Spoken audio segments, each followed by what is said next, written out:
Halo guru hebat se-Indonesia.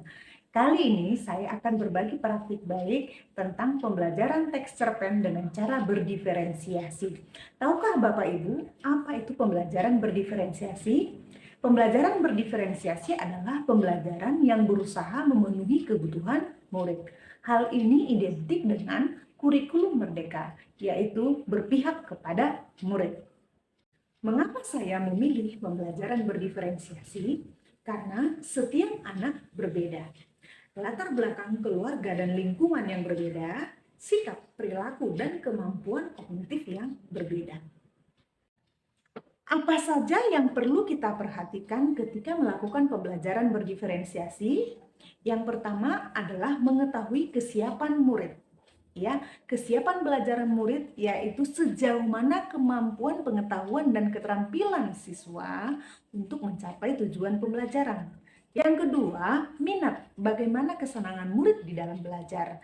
Dan yang ketiga, profil belajar siswa, bagaimana gaya belajar siswa. Bagaimana strategi pembelajaran berdiferensiasi? Pembelajaran berdiferensiasi bisa dilakukan dengan cara diferensiasi konten, yaitu materi yang bervariasi. Yang kedua, diferensiasi proses. Proses pembelajaran bisa secara mandiri, bisa secara berkelompok. Dan yang ketiga adalah diferensiasi produk. Nah, produk ini adalah hasil akhir dari pembelajaran. Produk bisa berupa PPT, bisa berupa video, bisa berupa infografis, bisa berupa poster, dan lain sebagainya.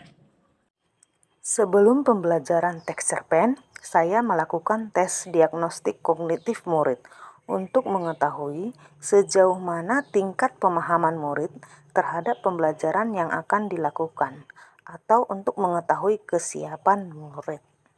Setelah saya mengetahui hasil diagnostik murid, saya merancang RPP, membuat bahan ajar, kemudian membuat PPT sebagai bahan presentasi, dan membuat video pembelajaran, serta membuat LKPD siswa, dan yang terakhir merancang penilaian.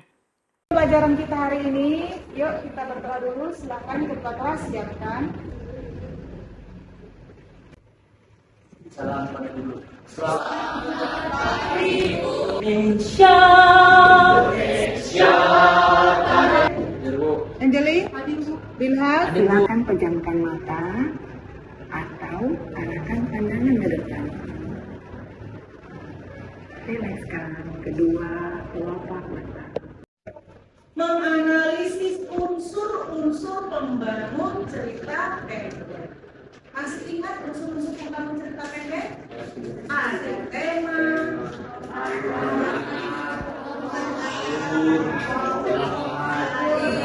dan lain-lain. Sudah kamu belajar di SMP? Sudah. Berarti sekarang hanya untuk pendalaman. Tujuan pembelajarannya, kamu tahu menganalisis unsur-unsur pembangun cerita pendek. Pelajari teks cerpen ini agar kita bisa menulis cerita pendek yang sesuai dengan struktur dan gaya bahasanya. Iya, agar kita bisa menulis amanat yang disampaikan. Di dalam cerpen itu ada amanat-amanat, nilai-nilai kebaikan yang bisa kamu terapkan di dalam kehidupanmu sehari-hari. Ingat, di dalam setiap cerita yang baik selalu jadi contohnya.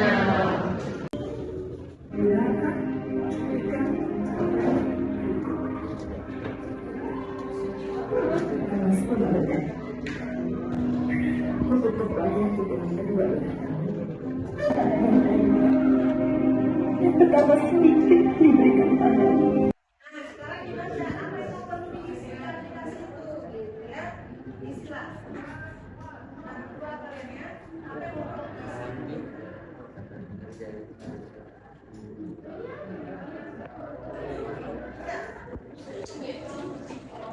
Bisa bisa.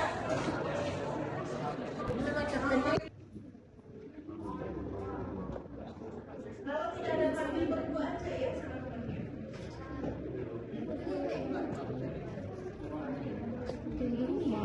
Cari yang lebih bagus. Videonya ngapain? Kayak ini cerita pendek mengikuti video kita itu.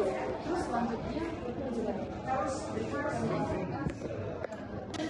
Kalau kamu buat infografis atau video, buat kelompok mahir, kelompok cakap. Terus kamu buat juga nama-namanya. Kalau kalian mau buat juga fotonya. Apa tugasnya? Jelaskan dulu, baru analisis. Gitu. Kami dari kelompok mahir 1 akan mempresentasikan hasil diskusi kami mengenai analisis unsur pembangun cerita. Saya lihat dari paragraf cerpennya adalah sungguh matahari tak terbit kali ini. Bertanya silakan. Apakah 9 unsur tersebut harus ada di setiap cerita pendek? Terima kasih. Baik, terima kasih atas pertanyaannya. Akan dijawab oleh Siti. Di sini saya akan menjawab pertanyaan pihak dan jawabannya adalah pada setiap cerita pasti memiliki setiap unsur itu. Tetapi yang membedakan antara cerita lain dengan cerpen adalah jumlah katanya. Apa yang kita pelajari hari ini? Ayo, siapa yang bisa memberi kesimpulan? Ya silahkan Tapi. Juga ada amanat yang dapat kita ambil dan kita amalkan dalam kegiatan kita selanjutnya. Tepuk tangan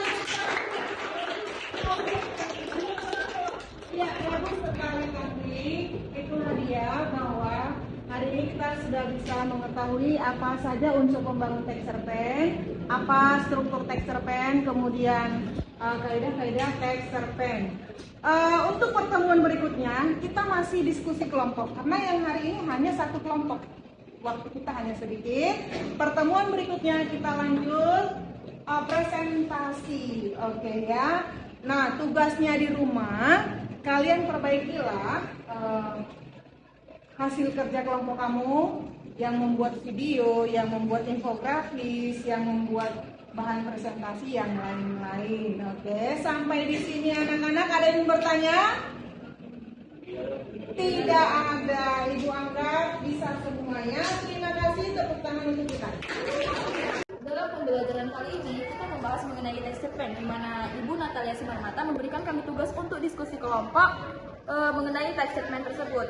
Saya kebetulan mendapat kelompok mahir 2, yakni kami membahas mengenai unsur pembangun dari satu cerpen.